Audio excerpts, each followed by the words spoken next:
Welcome to DF Education Portal. So in this session, we will discuss about the difference between mixtures and compounds. Okay, mixtures are coming under impure substances, right? And compounds are coming under pure substances. So what is the difference between mixtures and compounds? Okay, so we can start with the composition. Okay, so we said that what is compounds? Compounds are forming by combining two or more elements in a fixed ratio or fixed proportion, right? So elements react to form new compounds.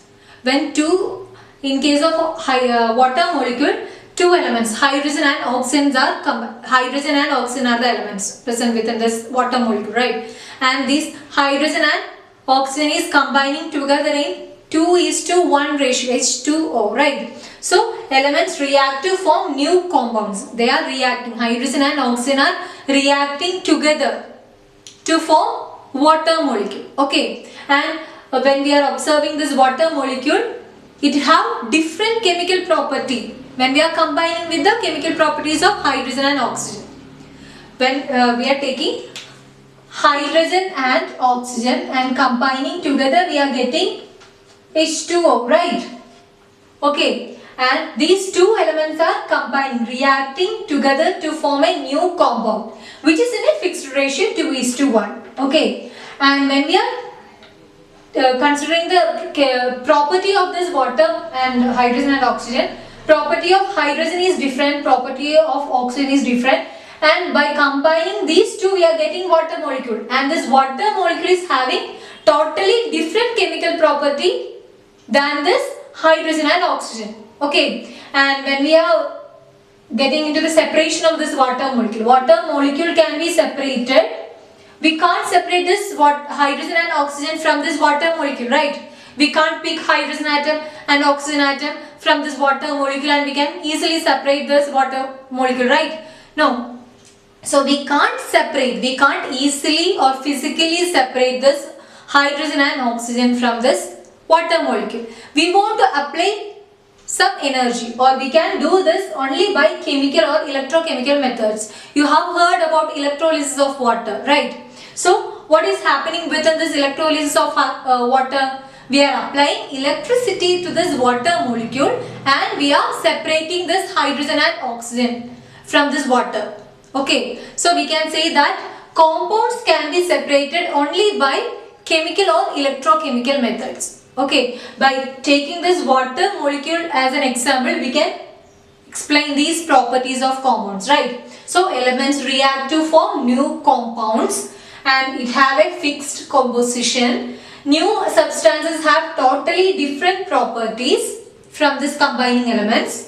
The constituent can be separated only by chemical or electrochemical methods. By using this water as an example, we can explain these points of this compounds, right? So when we are getting into this mixtures, what are the properties over here? Elements and compounds just mix together to form a mixture and no new compound is formed. Okay, so we are taking soil and water mixture. Okay, soil will have a chemical compound in a fixed proportion and water is having some elements which is combining together in a fixed proportion. So we are taking two compounds, okay, in soil and water mixture, soil solution. Okay, soil and water mixture. We have soil and water. These two are two different chemical compounds and each compound is having a fixed proportion. And we are mixing actually these two compounds.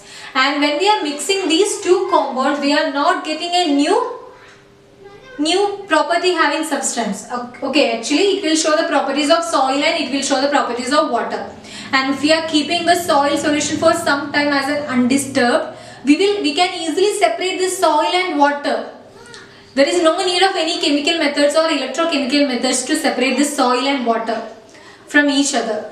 If we are keeping the soil solution as undisturbed, we can easily separate the soil and water from the soil solution. Okay, and there is no fixed composition when there is formation of this mixture, because we can add any 2 tablespoons of water and 1 mug of water to prepare one soil solution, and we can also prepare it by adding 3 spoons of soil and half mug of water. There is no difference.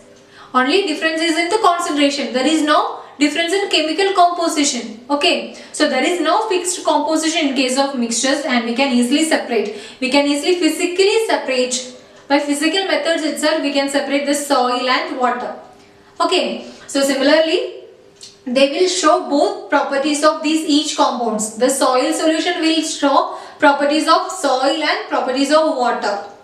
And we are not getting a new property having substance as a soil solution, right? So, mixtures, the first point is like this: elements or compounds just mix together to form a mixture and no new compound is formed. Second point is like this: has variable composition. We can prepare the soil solution by different composition, by different concentration. Okay, shows properties of constituent substances. Last point is like this: constituent can be separated easily by physical methods. Okay, so these are about mixtures and compounds. So when we are comparing this one, we can just by mixing these elements and compounds, simply when we are mixing it together, we will get a mixture.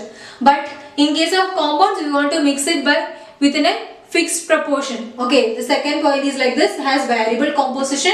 Here we have fixed composition. Third point is like this: will show properties of both constituents. Okay, and in case of compounds, it will show a completely different property from this combining elements. Okay, fourth point is like this: constituent can be separated easily by physical methods.